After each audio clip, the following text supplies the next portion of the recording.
If you're interested in the story behind the business headlines, check out Big Technology Podcast, my weekly show that features in-depth interviews with CEOs, researchers, and reformers in business and technology. Hi, I'm Alex Kantrowitz.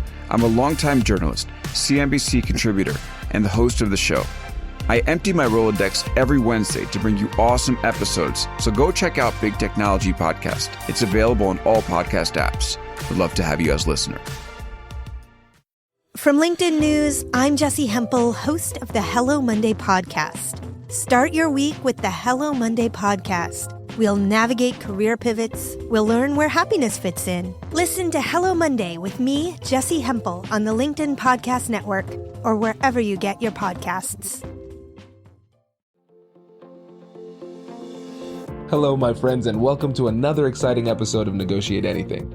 Negotiate Anything is produced by the American Negotiation Institute, and with over 3 million downloads and listeners in over 180 countries, listeners just like you have made this the #1 negotiation podcast in the world. I'm Kwame Christian, and I'm the director of the American Negotiation Institute. We're growing, and I want to introduce you to our new team members and new trainers. This will help to give you new, diverse perspectives on negotiation and conflict resolution. That's why I'm excited to let you know that Shane Martin, our head of sales and partnerships, is going to serve as co-host of the show from time to time. We are passionate about providing you with the best content that will help to make your difficult conversations easier, both at work and at home. Lastly, before we get into the episode, I want to remind you that our team conducts negotiation and conflict resolution trainings in the United States and abroad. Our trainings will give you the practical skills you need to resolve conflict, negotiate, lead, and persuade with confidence. Click the link in the description below to learn how we can help to make your difficult conversations easier. And now, let's get to the show. Netta, thanks for joining us today. Hey Kwame, how are you? Doing great. Better now that we're finally getting this interview in. So how would you remind the listeners a little bit about yourself? And because it's been probably about a year. Yeah, so we have to fill them in, remind them. So tell them about yourself and what you do. Yes, absolutely. So, hey everyone, I'm Netta Alnajafi. I have been practicing as an in-house legal counsel for over 12 years now. I primarily work with commercial and technology transactions. I draft, review, and negotiate contracts on a daily basis, and I love it. More recently, I have started a contracts blog called Contract Nerds, and just published a book on contract redlining etiquette. So if you can't tell already, I'm definitely a contract nerd myself, and I'm really excited to be here on the Negotiate Anything podcast to talk to you today about internal redlines and how we can use that to really drive the internal negotiation process. Yes, definitely. And listeners, Netta is very humble. We need to go deeper into this book because this book is an absolute game changer.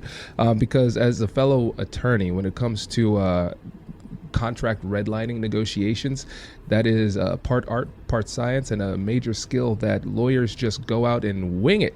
Like there's nothing in law school that really teaches you how to do that appropriately. So you are filling a really important gap in the industry when it comes to the negotiation process. So tell the listeners just a little bit about a book and your thought process behind focusing on that unique niche within negotiation. Yeah, I mean, you hit the nail on the head, Kwame. Really, the way that we redline contracts should actually be thought of as more of a negotiation strategy, but most people think of it as something trivial, like a technical skill, how to use Microsoft Word, how to add strike-throughs and markups. But this is really the mechanism that lawyers and other contracts professionals use every single day to negotiate contracts. So why leave it to, fate or happening to get a really good mentor or a boss that shows you the ropes? Why not focus on it and study it and make it a skill set that one could practice in a strategic manner? And when you do it that way, following these 10 rules of contract redlining etiquette that I've outlined in my book, You gain efficiencies, you gain negotiation leverage, you ultimately end up negotiating better contracts and negotiating them faster. So I'm really excited for the book launch, and for all the listeners out there, if you pick it up, it's on Amazon in both Kindle and paperback.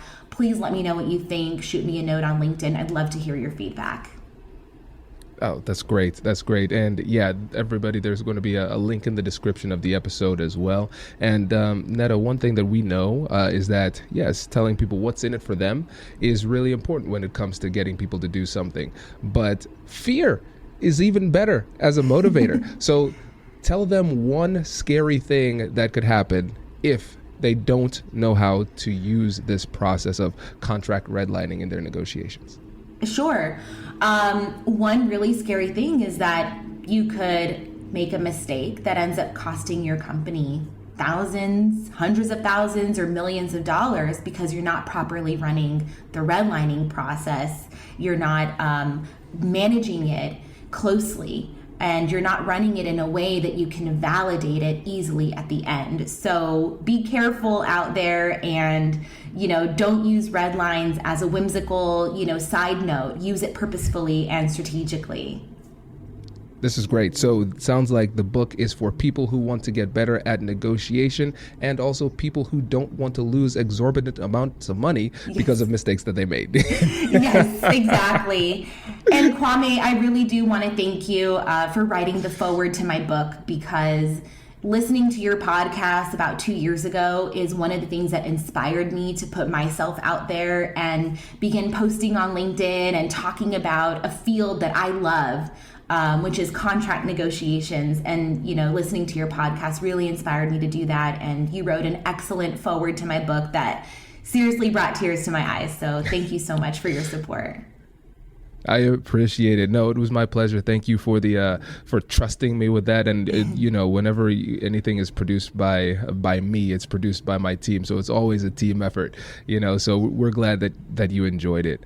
And with this episode, we're excited for this one too, because in our negotiation trainings, especially with procurement professionals, internal negotiations, that seems to be one of their biggest challenges. And so let's just start from square one. When you're talking about internal negotiations, let's get a definition on the table and let's move from there. Perfect. So when people think of the negotiation process, you tend to think of party A negotiating against party B. But there is another layer to negotiations, which is what we call the internal negotiation. And that is someone from party A negotiating with someone else from party A. So that can be a procurement professional from party A negotiating with their legal counsel about a certain term or a risk assessment. It could be a salesperson negotiating with their legal counsel. It could be someone from IT negotiating with someone from procurement. So these are the internal negotiations, are a negotiation between people from the same team, from the same company. And now, seems like that should be pretty straightforward, right? Right. What are the challenges there? What makes this so tough? Well, often the internal negotiation is sort of either forgotten about or not handled as diligently or strategically as one would handle the external negotiation. I mean, I have a perfect story of something that happened to me recently that I love to share with you, Kwame. Definitely, please. Okay, so this is a story about an internal negotiation gone wrong, and this actually happened a few weeks ago. So there's party A and party B negotiating, let's say, a technology agreement for a software license. Party A is the customer, and I was representing party A, the customer. Party B was the software vendor. So we had exchanged red lines back and forth a few times, and in the end, we were down to one final term. And that was whether we could include a right to terminate the contract for convenience. So we, as the customer, wanted to be able to terminate the contract, which was a 3-year term, at any time, for any reason, and without a penalty. Well, Party B, like most software vendors, didn't want to grant us this right from the outset. So it was left as the final negotiation point. We hopped on a call where it was myself as legal counsel for Party A, along with my internal client who was our procurement representative. And then Party B's salesperson and Party B's legal counsel. So it was 4 of us on the call, which was right about, a typical number of people on a contract negotiation call. And first we presented our side and we said, we're down to the wire. There's only 1 term left. We're ready to sign, but we do need that right to terminate for convenience because this is a 3-year commitment and our company strategy might change, our budget might change, something might come up, we might need to adopt a different software, whatever the reason. We need to maintain that flexibility to run our business. And Party B's legal counsel chimed in immediately and said, absolutely not. We never and we will never grant a customer a right to terminate for convenience. What happened next was really surprising. The salesperson from Party B chimed in and said, actually, we might be open to that. Would you be willing to renegotiate the pricing terms though? So you're laughing, right? Because it's so funny. What's happening is 2 people from the same company are giving us completely different messages. And what does that tell you immediately? Did they even meet to prepare for this call? I mean, it's obvious right away that they were misaligned, right? So we continue. Party B's lawyer says again very firmly, no, we absolutely will not, and we never have, and I can't believe you guys are asking for this. I've never seen this in my 20 years of experience, and just really kind of, being a little extreme about it. The salesperson tries to reel the lawyer in. Well, you know what? We have done this in the past. Maybe we can talk about it offline, and we really want this business, and so forth. So now the salesperson and the lawyer are having an internal negotiation in front of the external party. And I'm going to leave it there. What do you think happened next, Kwame? Any guesses? The lawyer jumped through the screen and strangled the procurement person. I think if I were in that situation, if I were on your side, then I would probably start directing all of my communication to the salesperson. I would just start targeting the weak link and try to get a commitment there.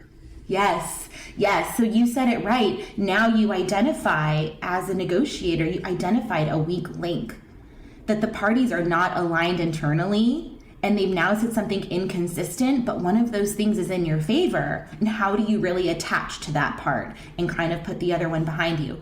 Well, this was a really bizarre scenario, but Party B ended up doing that for me. All of a sudden, I heard a click.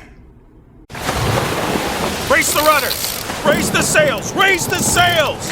Captain, an unidentified ship is approaching. Over. Roger. Wait, is that an enterprise sales solution? Reach sales professionals, not professional sailors. With LinkedIn ads, you can target the right people by industry, job title, and more. We'll even give you a $100 credit on your next campaign. Get started today at linkedin.com/marketer. Terms and conditions apply. The salesperson had removed their attorney from the call. And he said, I'm really sorry for our lawyer. I'd like to apologize on his behalf. I went ahead and removed him from the call. Yes, awkward silence. Oh my gosh, that's never happened before. So wow. We ended up sort of, saying, let's come back to this. We hear what you guys are saying, you hear what we're saying, and I wanted to kind of leave it in the salesperson's hands because he was more on our side than he was on his lawyer's side. And we got off the phone. A few hours later, I received an email from the salesperson granting us the right to terminate for convenience and not asking for a price renegotiation. So what happened was they had to sacrifice the negotiation to save the relationship. And that is what happens when an internal negotiation goes wrong or isn't managed correctly. You can damage the relationship and you damage your negotiation leverage. Does your company invest in professional development training? If you believe that your team would benefit from a negotiation workshop, all you need to do is go to our website, fill out the workshop request form, and then we'll set up a time to chat. These workshops are completely customizable and we've done them all around the country. Negotiation and conflict resolution skills are beneficial across all professions, but they're especially useful in procurement, purchasing, sales, sourcing, and contract management. Our calendar is filling up quickly, and we even have some workshops scheduled for next year. If you think you might want one, I'd suggest reaching out soon so you don't miss out. Check out the link in the description to learn more. And now, back to the show. Yeah. And so, Netta, tell me what you think about this, because you can damage multiple relationships in one go, because they could have damaged the relationship with you and your company, but also they certainly damaged the relationship with each other down the road. And something that's really interesting here is that there was a part of me that was saying, maybe this is perhaps a very elaborate and theatrical demonstration of good cop, bad cop. Okay, yeah, you blow up, we're going to act like we're not on the same page, then I'm going to use this as leverage to get a price increase. And then you said, nope, they didn't even ask for a price increase. So yeah, no, that was just poor communication. And again, it shows how important it is to have that internal alignment. Sometimes the most difficult negotiation that you have to have, and the most important one, is the one with your internal stakeholders, to make sure everybody not only is on the same page for negotiation strategy, but everybody understands what role they're playing in the negotiation itself. Because when the two parties are not aligned, an expert negotiator can see that discrepancy, play one against the other, and use it as leverage in the negotiation. Exactly. And like you said, we can be aligned to play good cop, bad cop. You know, as a lawyer, and I think most lawyers, we have no problem playing bad cop. But let's be on the same page about it, because we don't want to be caught in an unexpected situation in front of the other party. And once you say something, you've essentially given it up. There was no taking it back, because now in this scenario that I just described, now we knew that it was possible to attain this. And so party B lost their leverage. Even if they were to ask for a price increase, it would have been less than what they could have gotten had that not slipped out in an unintentional manner, right? Right. So, it was super interesting. And so then we talk about, you've mentioned the importance of the internal negotiation, and a lot of times we see a correlation. The more successful the internal negotiation, the more successful the external negotiation.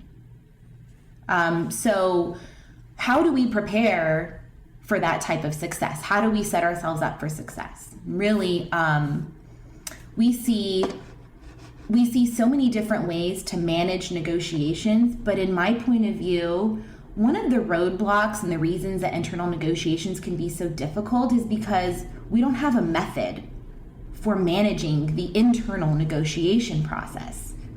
And a lot of things can get lost in translation that way. So that's what I wanted to talk about today, was how to use what I call internal red lines to help us manage the internal negotiation process. Let's do it. I am excited. So where do we start? Okay, so we've talked about what internal negotiations are. Let me clarify what I mean by internal red lines. Internal red lines is a phrase that I came up with, and I describe it in my book. We use red lines or markups, track changes, to initiate changes to a contract. And then we use a comments part in the margins to describe why we made those changes. And through the negotiation process, we send the contract back and forth via email. We update the red lines and the markups and the comments.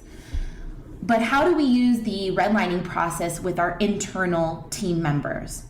That's what I call internal red lines. It's red lines that are written for an internal audience. Internal red lines can be used for several ways. To gather information and requirements from your internal stakeholders so you can understand their needs a little bit more. You can ask clarification questions, why did we ask for this? Why are we signing up for this deal? Are you willing to sacrifice this for that? Are you willing to take on this risk? Then we can also use internal red lines to flag risks that our client should consider. It's a great way of advising when you're the attorney. When you're a member from the procurement team, you can advise on industry standard pricing, industry standard commercial terms that you see when you negotiate these types of deals. You can also use it to request approvals on non-standard deal terms and then track these decisions, because you may not be the decision maker. You want to be sure that the decision maker had an opportunity to make the decision, but you're also recording their decision somewhere. And then you keep the internal negotiation organized and you prepare for the external negotiation. These are like 6 or 7 different benefits that you get from using internal red lines. If you did not use internal red lines, how would you manage the negotiation process internally?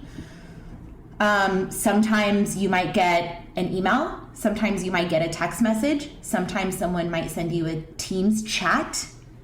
They might send you a whole different document that says, take a look at this document that has my input on this deal.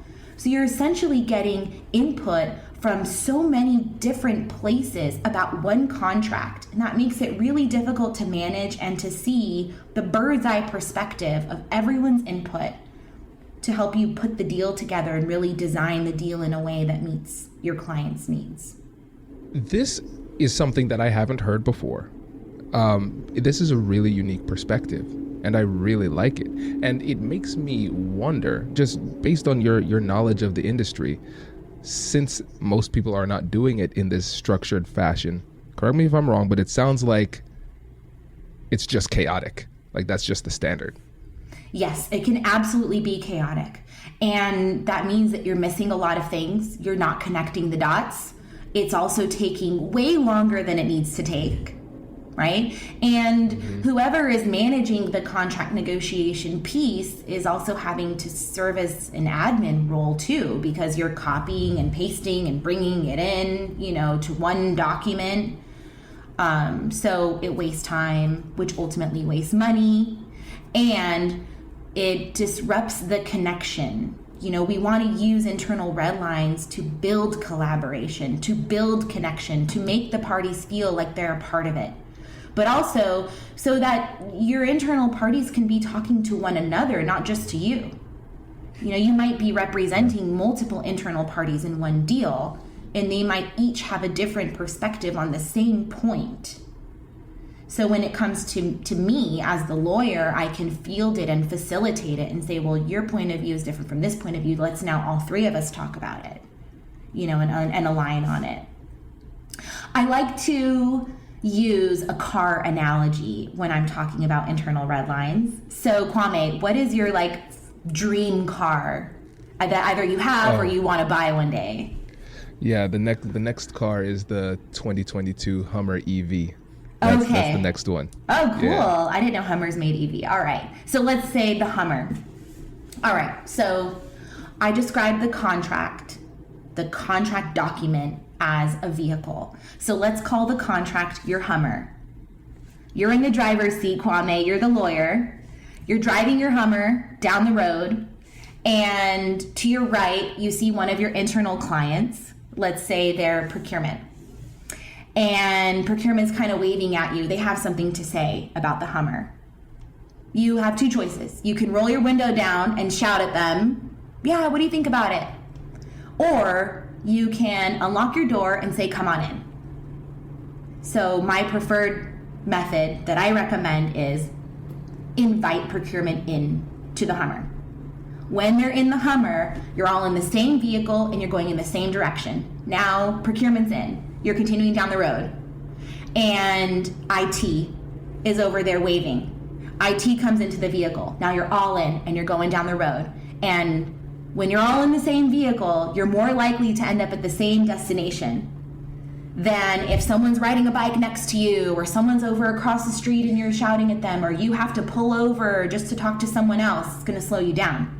So the best way I could describe internal red lines is bring everyone into one vehicle so that you're all going in the same direction. You're all having a conversation together in the same place, in the same way.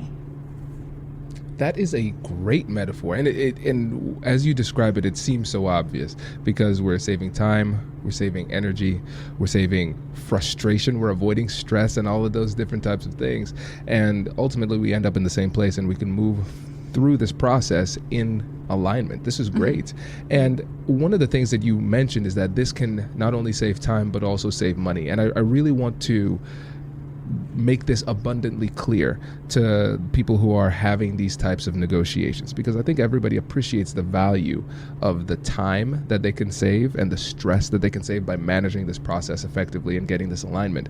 But how does it help the company save money? Okay, so there's something that we call in our industry contract value leakage. Contract value leakage is the amount of money that leaks out of a company because of poor contract management. On average, a company loses about 9% of their annual revenue on contract value leakage or poor contract management. There are several different causes of contract value leakage. One of them is that negotiations take too long. So one thing I talk about in my book is using red lines to drive negotiations forward faster and with greater efficiency, because we don't want to sacrifice quality for time. We want to both move quickly and we want to move smart, and we want to move efficiently. So when we're managing the internal negotiation process more efficiently, not only are we saving time in the contract negotiation, but you're also thoroughly reviewing the negotiation points with your internal team members to make sure that what you're signing up for is what you intend to sign up for. If a procurement person is negotiating, let's say like a software license agreement, and the vendor offers a 3-year fixed term with no right to terminate for convenience, most likely they're offering 3 years for a discount, right? If you were to purchase it for 1 year at a time, it would be more expensive. If you purchase it all up front in 3 years or 5 years, you get a discount. Is that what your client wants? Is your client willing to take a 5 or a 10% discount for the risk that they'll be locked into this deal for a certain amount of time? Or does your client prefer to have the flexibility?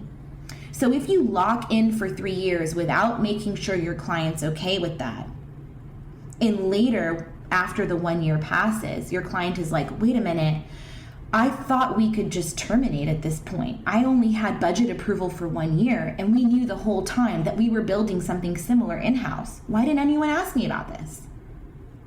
That's one example of where the company loses money, because the company has to spend 3 years for something they only needed for 1 year. This is great. This is great. And so I hope the folks in the procurement industry, and the folks who are in-house legal, everybody who's having these types of negotiations are taking a lot of notes, because this is really, really great content that I really appreciate it. And of course, it's almost like I wish that there was some kind of book that they could read to help them to understand. Is there a book? I just want to take a moment and just let people know if there's a resource out there. There is a book. It's called Contract Redlining Etiquette. And I wrote it, and Kwame wrote the foreword for me, and it's on Amazon, so you guys can pick it up.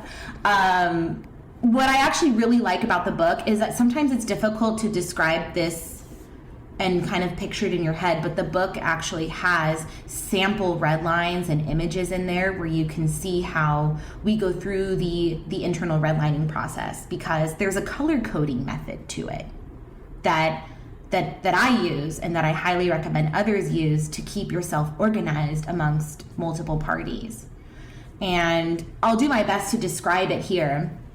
So if you're using the redlining process, you have comments in the margins. And usually when you make a change in the document and you mark it up or you add language, that's a red line.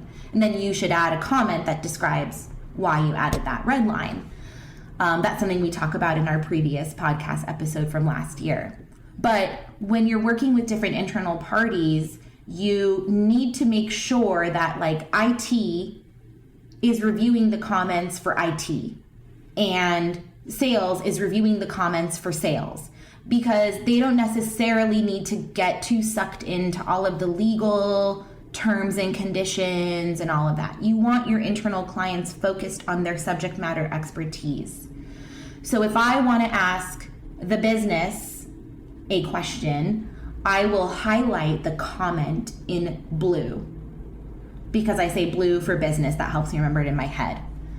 If I am putting a comment that's for the external party, the party that I'm negotiating with, then I'll highlight it in yellow. And because yellow is pending, I don't know if they'll accept it or not, I'll highlight it in yellow. And sometimes I have to leave notes to myself so that I can circle back on something or a note to check with someone, and I'll highlight those in green because they're my action items. They're my to-do list. So you can use whatever colors you want, but you're using these visual signals to help you organize the internal negotiation process. And then let's say, Kwame, that you're my business client, and I highlighted comments for you in blue. I'll send you an email and I'll say, hey, Kwame, see the attached Redline contract. I've left some comments for you highlighted in blue. Can you please review those, provide your feedback in the comments, and then get it back to me. And if you have any questions, we can schedule a meeting to go over. So now you only have to look at the 2 or 3 comments highlighted in blue, and you can ignore all the rest of the changes and red lines and kind of just focus on the part that you're here to focus on. So I'm feeling conflicted, Netta. Let me explain why. Because I'm extremely excited about this book. It is very useful, very necessary. And at the same time, as a practicing lawyer and somebody who went through law school and somebody who has had to do so many hours of continuing legal education, I'm kind of frustrated that we didn't have this, that this wasn't something that we learned. It's so, I'm just, every time we talk, it becomes clearer and clearer how important it is for us to have a process, a system, a strategy for this. And I'm just glad that you're out here blazing the trail, because this is so critical. And I know the people who take the time and learn your methodology and subscribe to the blog, Contract Nerds and everything like that, they're going to have a significant competitive advantage when it comes to these negotiations. Not only are they going to be more successful, but they're going to be more successful and less stressed in the process. This is winning on top of winning. So I just appreciate your work. Oh, thanks, Kwame. I really hope so. I mean, that's the reason that I started Contract Nerds and I wanted to write Contract Redlining Etiquette, is to really offer a resource to people who work with contracts that I never had, that we never had, and so much of our expertise, whether it's with contracts or negotiations, for me, I learned it on the job. I didn't really learn it in a class or in a training program. And I think law schools are more in tune with these transactional skill sets now, and they're starting to pop up more classes like this, but I still think we have a lot more work to do, and training programs, whether it's outside of law school, outside of school altogether, but these are very important, and they're things that we use every single day, but we've never really been clear on how to use them in the best way possible. You just kind of got lucky if you modeled what you did after someone who was really good at it, Yeah. Oh, this is good. This is really good. Well, Netta, I could talk to you forever about this. This is really great. So we're going to have you back on, of course. But again, before you go, remind them the name of the book, the name of the blog, and how they can get in touch with you. Thank you so much, Kwame. The name of the blog is Contract Nerds. It's at www.contractnerds.com. The name of the book is Contract Redlining Etiquette, and it's available on Amazon on both Kindle and paperback. And please do find me on LinkedIn, shoot me a message, let me know what you thought about the book. Thank you again, Kwame, so much for having me. It's always so much fun to chat with you. Congratulations! You've just joined an elite club. By listening to a full episode, you're now officially on the Negotiate Anything team. So welcome aboard. What most team members do is they subscribe to the podcast because that allows them to automatically get the latest episodes of the show. The best things in life lie on the other side of difficult conversations. Keep learning, keep practicing, and keep getting better. Your relationships will improve, your career will soar, and you'll have the confidence you need to get the most out of these crucial conversations.